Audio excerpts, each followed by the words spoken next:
Councillor Danny Purton recently interviewed Conservative Councillor Joel Charles up in Gildon Park in Old Harlow.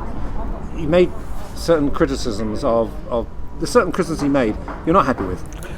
That's right. I mean, some of the statements he made were quite outrageous and obviously affect the staff who have been accused of not doing their job properly.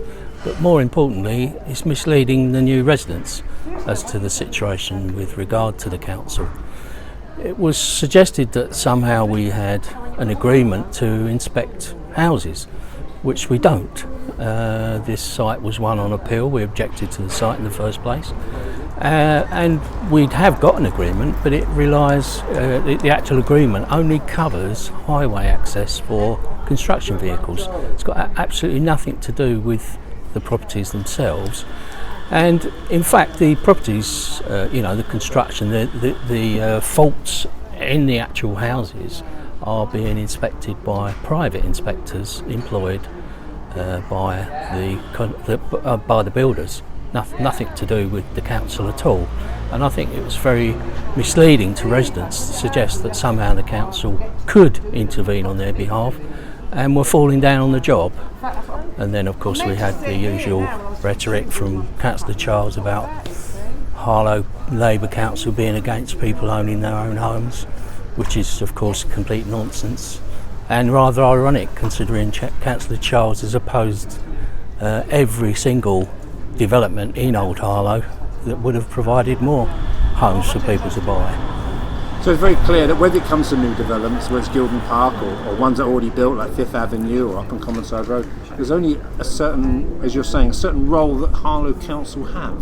Yes, years ago most building work was inspected by building control officers from the council, but that changed many years ago, decades ago, and private developers were able to in effect have an insurance policy against things going wrong, and they were inspected by people from the insurance company, not using Harlow building control officers at all, as is the case on Gildon Park.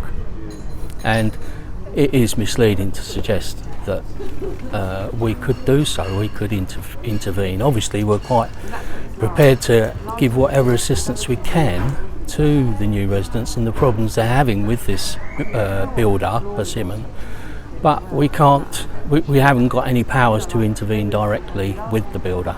Is it a difficult balance? Which is you want to encourage growth, don't you? But you want a place that that young people in Harlow can live in, stay in, buy their own homes. Exactly. Obviously we're set through the Harlow and Gilston Garden Town development, which we're very much a part of. We're looking to expand the town up to 130, maybe even more population, which will give us a lot more opportunities for investment, improving the town centre, regenerating the town centre, and also a modern transportation system. So yes, we're very much in favour of development, but we're not able to we wish we were able to use building control staff from Harlow to make sure the houses are built properly, but unfortunately private developers use their own private means. And I mean, can you feel like our readers, if we do stories on planning or housing, etc., they'll say, where's the affordable housing?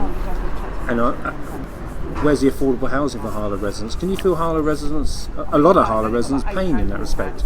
Yes, and that's why we are developing for the Garden Town very strict requirements for affordable and social housing for all the new developments. I mean, this particular one, as I say, we opposed the planning application and therefore we're in a very weak position when it was granted on appeal.